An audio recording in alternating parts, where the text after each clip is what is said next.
Bonjour les Gémeaux, j'espère que vous allez bien. Donc aujourd'hui, je reviens vers vous pour votre petit tirage donc pour le mois de mars 2023. Avant tout, je vous dis un grand merci et on est parti. Alors, euh, déjà dans la coupe, j'ai une carte plutôt positive, même très positive, puisque c'est l'amour partagé, le bonheur, la douceur. Et avec cette carte, j'ai l'indécision, hein, l'hésitation, l'instabilité. Est-ce qu'on se demande si on est vraiment amoureux? Est-ce qu'on se demande si on aime vraiment faire ce qu'on est en train de faire? Est-ce qu'on se demande si on aime vraiment notre métier? Il y a ce côté-là de se remettre en question, même si les choses sont déjà top, hein. À la fois, on me dit que c'est pas quelque chose de négatif, puisqu'il est toujours bon de se remettre en question et de douter quand même, hein.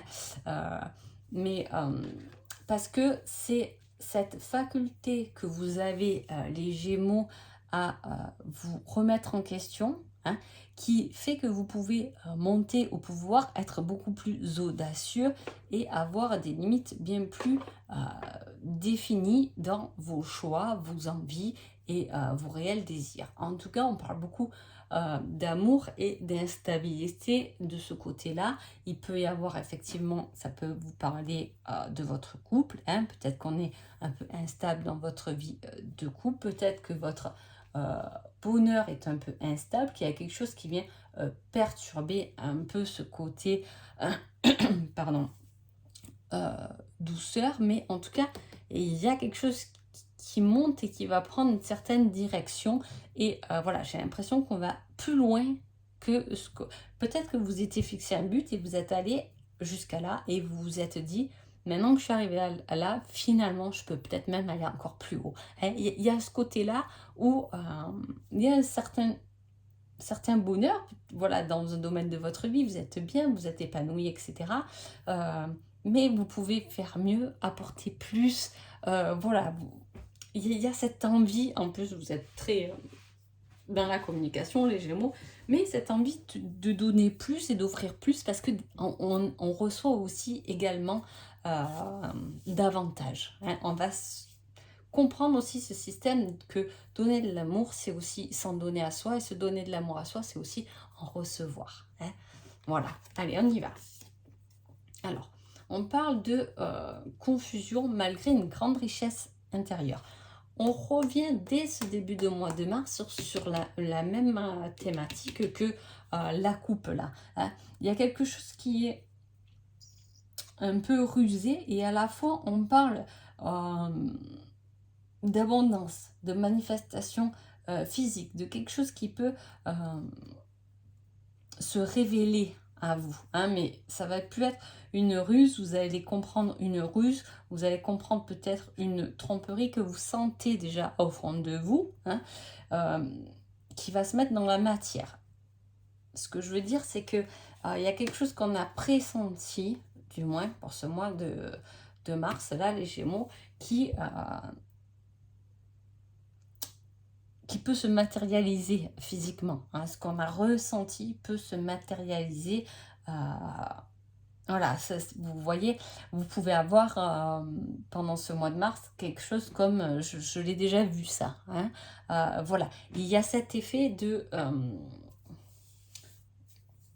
manifester quelque chose qu'on a ressenti en tout cas, hein. Voilà, ça peut être des tas de choses. Là, il faut que vous voyez par rapport à votre situation. Mais voilà, c'est le fait de représenter ou de matérialiser quelque chose qu'on avait déjà senti ou ressenti. Ensuite, on parle d'excès, mais ça peut être un excès de passion, hein. Une envie d'aller vers l'avant, de mettre fin à des choses pour pouvoir aller de l'avant, hein.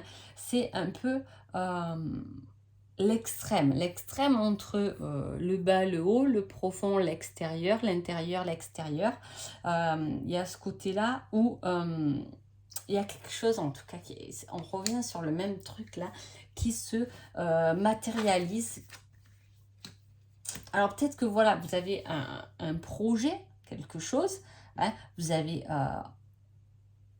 des envies, hein, et que c'est un peu la loi d'attraction, là, que vous recevez ce que vous avez demandé un peu. Il y a ce côté-là d'aller vers l'avant et d'arrêter de lutter peut-être contre soi-même, ses polarités, son intérieur et son extérieur. Peut-être ce qu'on représente à l'intérieur ne résonne pas comme ça devrait à l'extérieur. Et il y a cette lutte permanente dont on a envie de se libérer et d'être plus juste avec ce qu'on est finalement réellement. Hein. Il y a ce côté profond qui ne correspond pas forcément à ce qu'on dégage à l'extérieur. Ou du moins, peut-être que vous faites ça simplement avec une personne. Vous n'êtes pas la personne que vous êtes normalement avec une personne et ça peut poser problème. Hein. C'est-à-dire que après, il y a beaucoup de choses comme ça. On le fait au quotidien. On le fait envers un patron. On change de tête avec un patron plus qu'avec un collègue. Voilà, il y a ce côté-là. Mais là, je vais dire qu'il y a une relation un peu comme ça, mais qui devient pesante quand même pour vous. Jouer un rôle qui ne vous correspond pas avec une personne peut effectivement être une lutte pour vous en tout cas. On n'a plus envie de ça, on a envie de se sentir complet et on a envie d'être la vraie personne qu'on est. Mais il y a cette envie d'aller vers l'avant. Il y a cette envie d'aller vers l'avant, mais il y a un certain savoir de votre passé ou quelque chose qui est passé ou dans vos souvenirs qui revient comme une force. En tout cas, c'est un enseignement du passé que vous avez,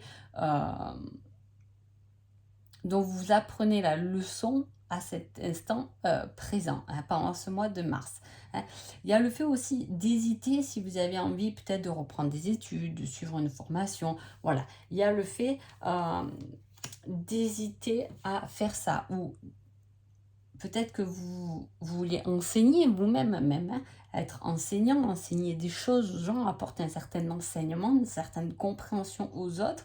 Et dans ce cas-là, vous serez encore hésitant là-dessus. Pourtant, on vous dit de commencer quand même à ancrer, à commencer à vous enraciner dans une certaine direction qui vous convient et qui commence un peu à vous travailler, du moins dans votre tête. Hein. Voilà, en plus, il y a un triomphe sur des difficultés. Hein. Il y a la volonté qui finit par volonté. La volonté qui finit par triompher des difficultés. Voilà. Cette volonté va vous permettre de prendre vos pleins pouvoirs, votre propre autorité. Hein. C'est-à-dire que là, on va se positionner malgré les difficultés. La volonté, l'envie est tellement présente qu'elle va être dite. Voilà. Et là, le tirage devient plus clair. Depuis tout à l'heure, il y a quelque chose qui doit sortir. L'intérieur, l'extérieur ne correspondait pas. C'est la lutte permanente. Et là, je pense pendant ce mois de mars, vous allez dire réellement ce dont vous avez vraiment envie. Hein. Ah, voilà, je reprends mon pouvoir et au lieu de me taire, maintenant je vais dire, je vais exprimer ce dont j'ai besoin, ce dont j'ai envie tout simplement. Il n'y a pas de mal à ça. Mais justement, la difficulté, c'est souvent de l'exprimer. Hein. C'est plus facile de se taire et de tourner un peu le dos aux choses et de garder en fait ses désirs un peu pour soi comme un petit jardin secret, ses envies, mais à un moment donné c'est bien beau, mais faut les concrétiser pour être heureux. Toutes ces envies, tous ces désirs, il faut se donner les moyens d'y arriver et de les passer. Et là on dirait qu'on affronte ce côté là. Ensuite, oh oui, on a l'ambition, l'abondance et à la fois, vous voyez, j'ai l'ermite, l'introspection, la réflexion, la solitude, le fait de rechercher des réponses intérieures sur ses ambitions. Il y a quelque chose qui vous donne envie, hein, qui vous donne envie et que vous allez chercher vraiment au fond de vous. On a deux cartes comme ça de profondeur où on fait sortir ce qu'on a au fond vers l'extérieur. C'est ce que je vous dis. Il y a quelque chose où tout simplement quelque chose de classique, mais voilà, des choses qui n'ont pas été exprimées, qui doivent sortir, s'exprimer pour pouvoir un peu briser les choses et être finalement cette reine de bâton pour monter au pouvoir, être beaucoup plus audacieux et en confiance. Hein.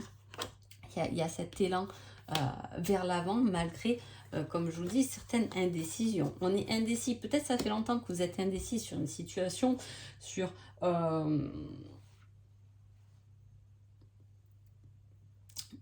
Et voilà. Il y a des choses, il y a des hésitations sur certaines choses. Là, on parle d'agitation, de choses qui vous tiennent, hein. C'est être pris au piège. Le 8 d'épée, c'est l'isolement, c'est connaître aussi ses limites. On en parle beaucoup. Il y a ce côté autoritaire avec quand même le roi d'épée et l'empereur. C'est des personnes très autoritaires. Est-ce qu'on est piégé, on se sent coincé par des personnes qui sont un peu plus autoritaires, qui nous dictent un peu notre façon de faire, on va dire. Et j'ai l'impression que vous êtes plutôt quelqu'un qui, au fond, a plein d'envie, en plein de désirs, mais effectivement, il peut y avoir des personnes ou des parents ou un système, le système tel qu'il est, ne vous convient peut-être pas forcément et vous tient justement au piège et limite vos désirs et vos envies. Je peux vous dire que là, je sens un peu les cocottes minutes. Je ne sais pas comment vous êtes, ce que vous, vers où vous voulez, mais là, ça fait très cocotte minute, hein. Il y a la vapeur qui est en train de monter et ce qu'il y a à l'intérieur, on me montre des cœurs. Donc c'est quelque chose de positif, ce que vous avez à l'intérieur, c'est de l'amour, c'est de la tendresse, c'est de l'envie, c'est des rêves, c'est... Et on les étouffe, je ne sais pas pourquoi, hein, voilà, ça c'est à vous de voir comment ça vous parle, mais on étouffe vos réelles envies de cœur et de passion et de vibration, hein, on les étouffe. Donc, c'est pour ça que je vous dis, on se sent très limité, mais à la cocotte minute, elle reste pas 100 ans sous la vapeur, je vous le dis. Voilà. On a envie, voilà, de paix, hein. Affronter des choix, débloquer des situations, avoir confiance,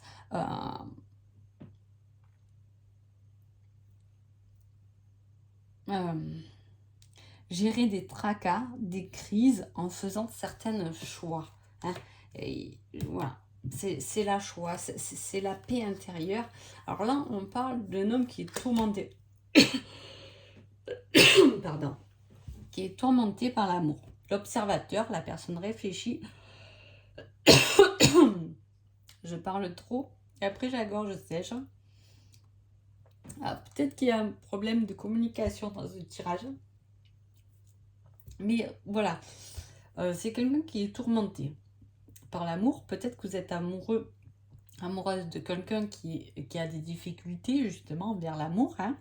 Il y en a beaucoup, des personnes qui ont été beaucoup blessées par l'amour et qui du coup ont du mal à s'ouvrir, à s'épanouir.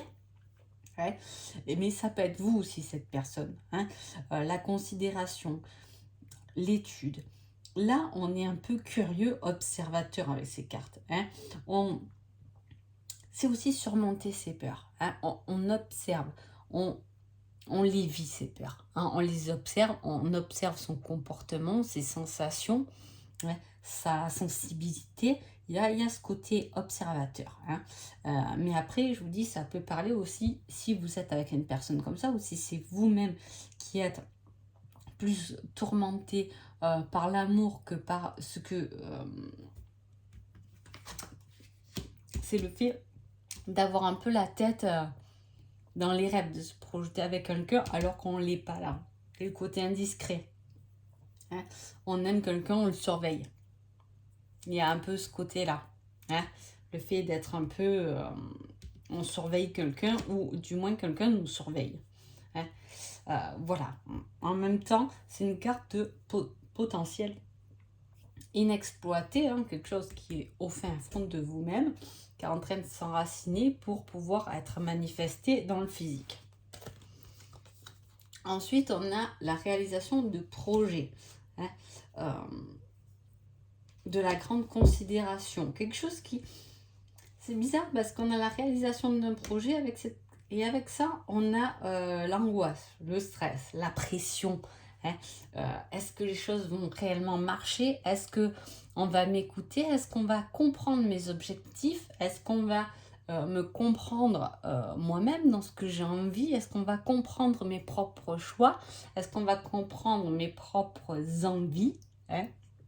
Il y a tout ce côté-là où on se sent un peu sous pression, hein.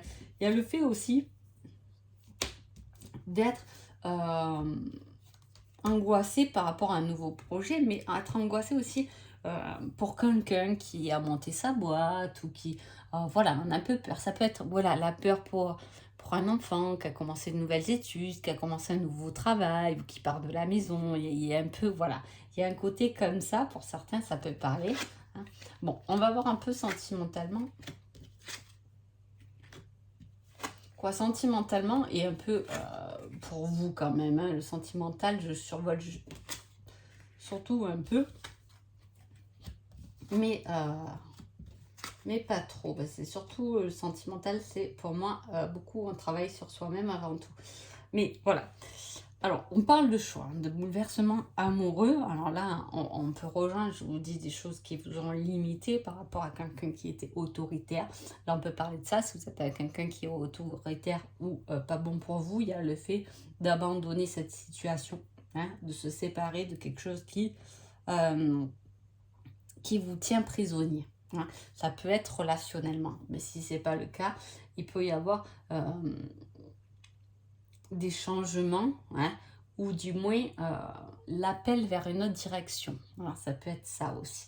En fait, l'appel vers une autre direction, c'est aussi lâcher ses peurs. Hein.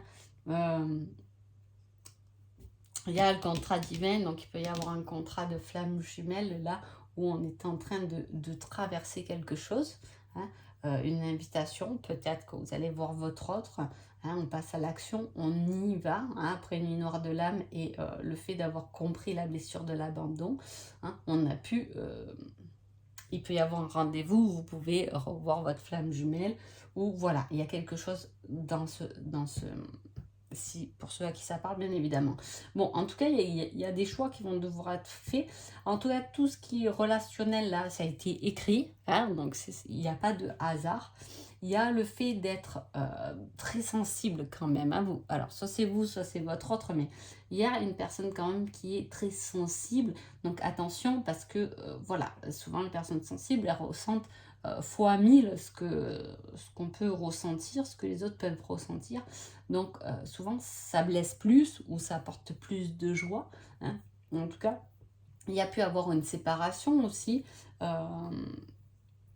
Et après cette séparation, alors soit on peut vous annoncer une rupture, soit justement, c'est après une rupture, on peut vous inviter à recommencer l'histoire. Hein. On va voir de suite le petit conseil. Oh là là, tu dois apprendre à lâcher prise. Donc, c'est clair, hein. Il y a beaucoup de choses à lâcher par rapport à ce tirage, comme je vous ai dit. Pour moi, il y a l'histoire de la cocotte minute là qui est sous vapeur. Et il y a un lâcher prise à faire pour se libérer de beaucoup de choses. Parce que il y a vos dons, il y a votre intuition, il y a votre sensibilité. Hein, il y a des choses intérieures qui s'expriment. Hein, mais c'est qu'à l'intérieur, il faut pouvoir les sortir et les exprimer. On ne garde pas ses émotions, on les partage.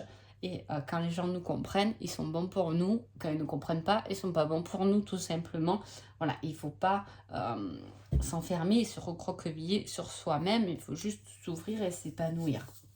C'est un peu voilà, le bilan de ce tirage-là. En tout cas, j'espère que ça vous a quand même bien parlé. Lâchez prise parce qu'il est temps pour vous d'avoir plus d'audace et de monter au pouvoir. Je vous souhaite un joli mois de mars et je vous dis à bientôt. Merci beaucoup.